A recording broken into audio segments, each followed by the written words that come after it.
selamat pagi. Hari ini Lause sangat senang sekali bisa bertemu lagi dengan anak-anak dalam ibadah online sekolah minggu kita. Hari ini sudah tanggal 6 Juni 2021. Wah, nggak berasa ya, kita sudah di pertengahan tahun. Nah, ada yang sudah libur belum? Nah, kalau yang belum libur, nggak apa-apa. Yang penting anak-anak harus tetap semangat belajar, sekalipun belum libur ya. Nah, hari ini kita masih meneruskan pembelajaran kita dari kisah Rasul Petrus dan Rasul Yohanes. Seperti cerita Lause Halim minggu lalu. Masih pada ingat kan? Ayo, Lause mau mengajak kita semua untuk memuji Tuhan dengan lagu Kerja Buat Tuhan Selalu Manise. Pasti anak-anak di rumah udah pada bisa kan? Mari kita nyanyikan pujian ini bersama-sama dengan semangat.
Anak-anak yang di rumah, kita berdoa sama-sama. Kita berdoa kepada Tuhan agar Tuhan menuntun dan memimpin sekolah minggu kita supaya kita bisa konsentrasi dalam belajar firman Tuhan.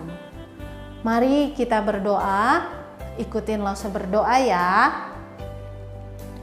Tuhan Yesus, terima kasih karena Tuhan sudah menjaga istirahat kami malam tadi. Kami mau beribadah sekolah minggu. Tolong Tuhan memimpin kami supaya kami berkonsentrasi dalam ibadah kami. Kami berdoa di dalam nama Tuhan Yesus. Amin. Nah, anak-anak, Lause mau ajak kita untuk nyanyi satu lagu lagi yang judulnya Tanganku Kerja Buat Tuhan. Ayo kita nyanyi sama-sama ya.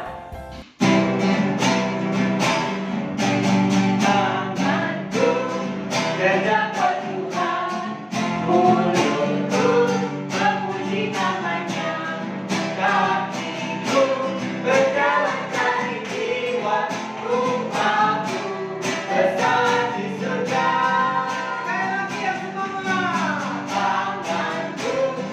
Kerja buat Tuhan, mulutku memuji namanya, kakiku berjalan cari jiwa, rupaku besar di surga.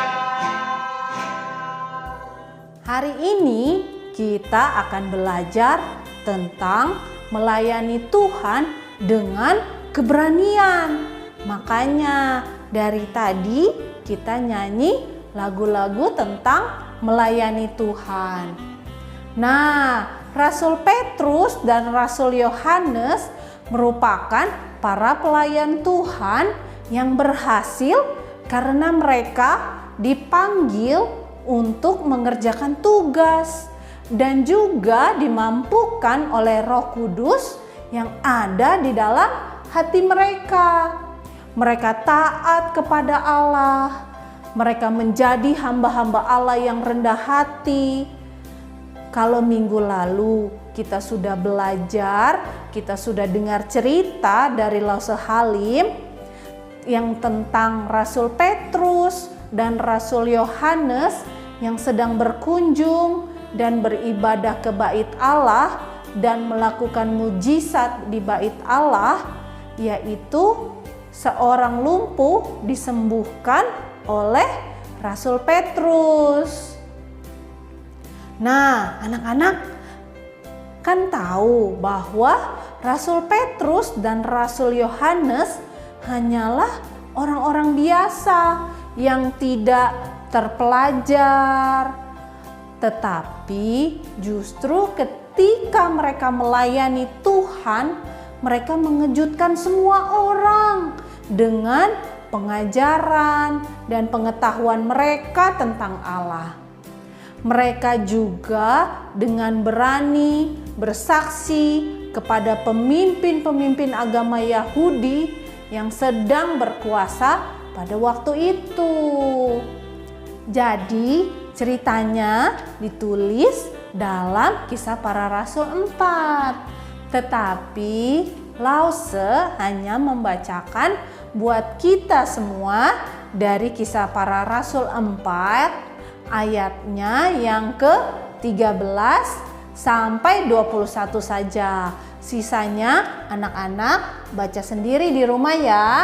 Yuk kita mulai baca Kisah Para Rasul 4 ayat 13 sampai 21.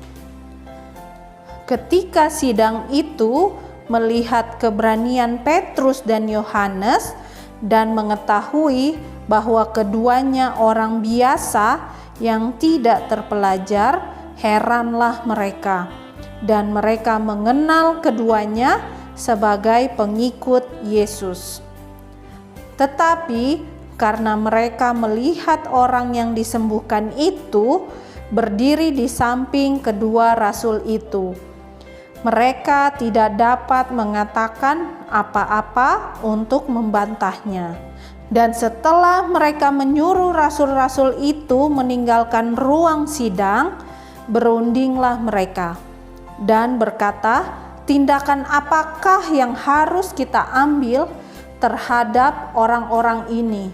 Sebab telah nyata kepada semua penduduk Yerusalem bahwa mereka telah mengadakan suatu mujizat yang menyolok dan kita tidak dapat menyangkalnya.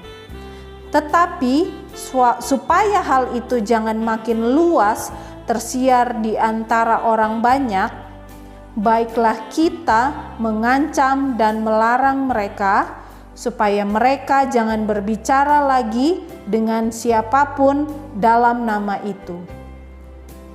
Dan setelah keduanya disuruh masuk, mereka diperintahkan supaya sama sekali jangan berbicara atau mengajar lagi dalam nama Yesus.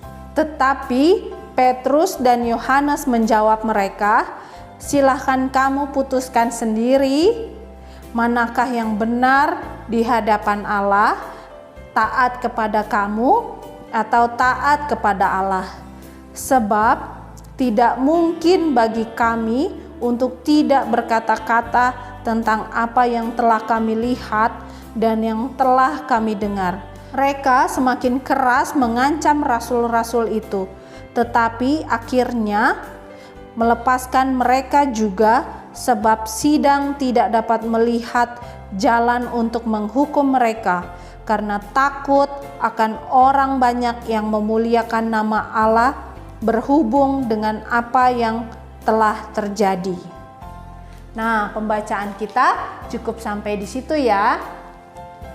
Nah, anak-anak, setelah Rasul Petrus dan Rasul Yohanes menyembuhkan orang lumpuh yang ada di bait Allah, semua orang yang di bait Allah mendengar dan mengetahui apa yang telah terjadi pada orang lumpuh yang sudah disembuhkan tadi. Tiba-tiba ketika Rasul Petrus dan Rasul Yohanes masih berbicara kepada orang-orang yang ada di bait Allah tersebut, para imam kepala dan pengawal bait Allah mendatangi kedua rasul tersebut. Mereka sangat marah karena Rasul Petrus dan Rasul Yohanes mengajarkan kepada orang-orang tentang kuasa Tuhan Yesus. Para pemimpin itu menangkap Rasul Petrus dan Rasul Yohanes dan melemparkan mereka ke dalam penjara. Dan anak-anak tahu nggak? Pada keesokan harinya, para pemimpin-pemimpin agama Yahudi itu memanggil Rasul Petrus dan Rasul Yohanes untuk menghadap mereka. Serta mereka bertanya, dengan kuasa manakah atau dalam nama siapakah kamu menyembuhkan orang lumpuh itu? Anak-anak tahu, Roh Kudus memberikan Rasul Petrus dan Rasul Yohanes keberanian untuk berbicara dan berdiri di depan imam-imam besar dan pemimpin-pemimpin agama Yahudi yang berkuasa. Petrus berkata orang itu disembuhkan dalam nama Yesus Kristus, orang Nazaret yang telah kamu salibkan, tetapi yang telah dibangkitkan Allah dari antara orang mati.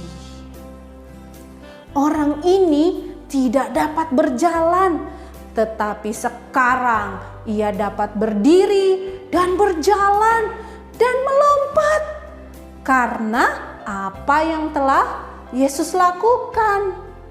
Para pemimpin agama Yahudi itu tahu bahwa kedua rasul ini tidak dididik di sekolah agama dan mereka juga bukan pemimpin-pemimpin yang penting, tetapi mereka sangat terkejut dengan keberanian Rasul Petrus dan Rasul Yohanes.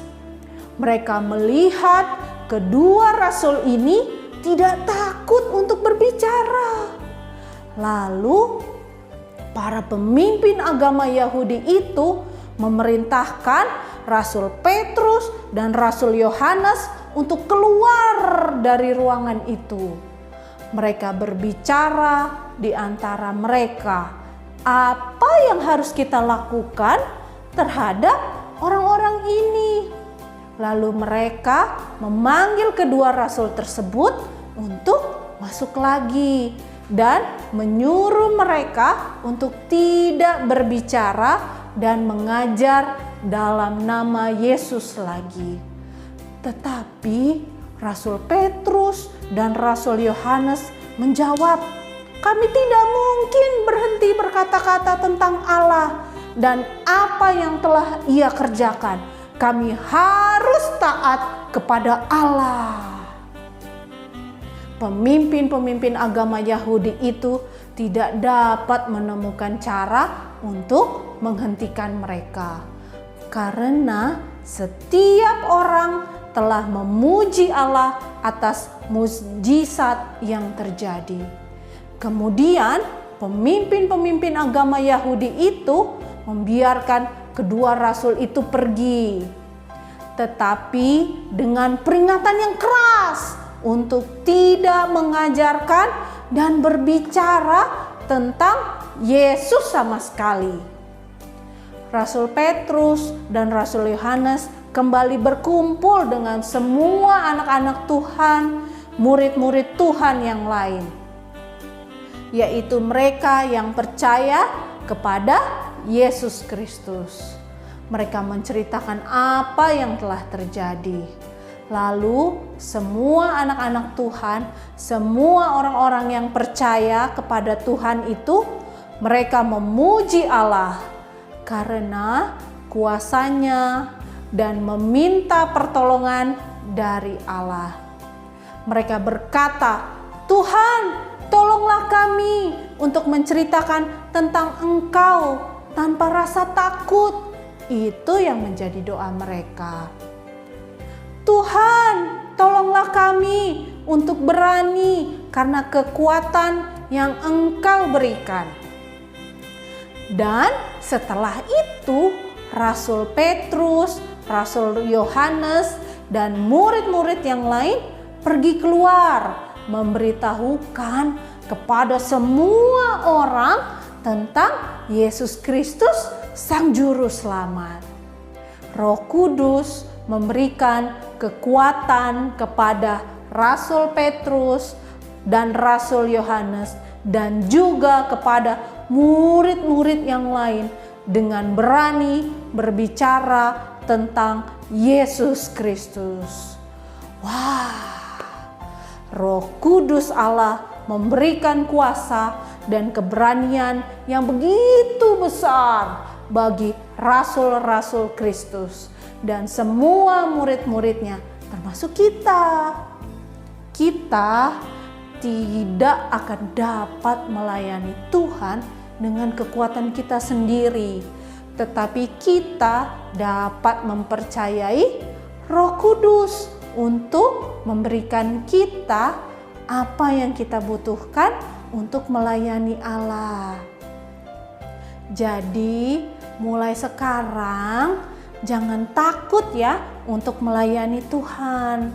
Kita bisa melayani Tuhan dengan berbagai macam cara.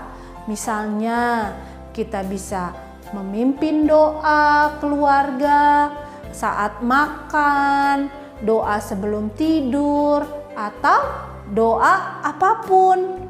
Kita juga bisa menceritakan tentang Tuhan Yesus kepada saudara, keluarga, teman, atau mbak yang belum percaya kepada Tuhan Yesus. Kita juga dapat mengajak teman-teman kita untuk ikut ibadah sekolah minggu walaupun sekarang masih online. Oke? Ayo, siapa yang berani? Wah, semuanya pasti berani. Semuanya hebat. Nah, ayat hafalan untuk minggu ini semuanya sama ya. Dari kelas kecil sampai kelas besar. Terambil dari Yosua 24 ayat 18 yang berbunyi, "Kami pun akan beribadah kepada Tuhan, sebab Dialah Allah kita." Sekali lagi ya, Lause ulangin, semuanya sama dari kelas kecil sampai kelas besar. Yosua 24 ayat 18, "Kami pun akan beribadah kepada Tuhan, sebab Dialah Allah kita." Aktivitas untuk minggu ini kita tidak ada prakarya yang harus dibuat ya, tapi Lause ada challenge buat anak-anak. Anak-anak harus berani untuk membuat suatu project. Projectnya apa sih, Gampang. Pasti anak-anak sekolah minggu bisa semua. Projectnya adalah kita melayani Tuhan dengan keberanian. Contohnya seperti yang tadi Lause bilang. Misalnya anak-anak dengan berani untuk memimpin doa pada saat makan, doa sebelum tidur, doa keluarga, atau doa-doa yang lain.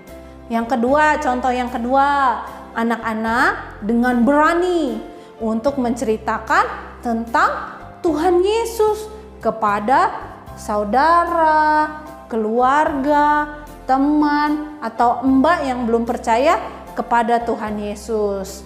Nah, contoh yang ketiga, anak-anak dengan berani untuk mengajak teman-temannya untuk ikut ibadah online sekolah minggu kita. Oke, pasti anak-anak bisa. Nah, Rosa mau minta tolong juga nih ke papa sama mama. Yaitu pada saat anak-anak melakukan proyek melayani Tuhan dengan keberanian seperti contoh yang di atas, itu Rosa hanya contoh ya. Kalau kalian ada keberanian yang lain tentang melayani Tuhan juga boleh. Lause minta tolong papa mama untuk memvideokan lalu di-share di grup sekolah minggu. Oke? Boleh begitu papa mama? Kita akan menutup ibadah sekolah minggu kita dengan doa. Ayo anak-anak yang di rumah ikut Lause berdoa, lipat tangannya, tutup matanya.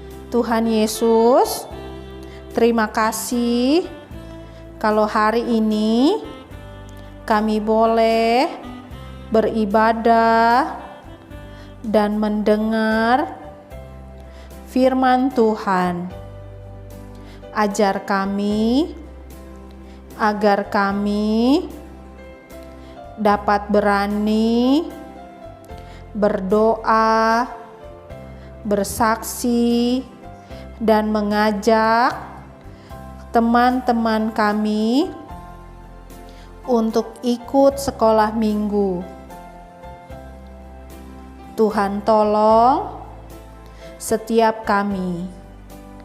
Dalam nama Tuhan kami, Yesus Kristus, kami sudah berdoa.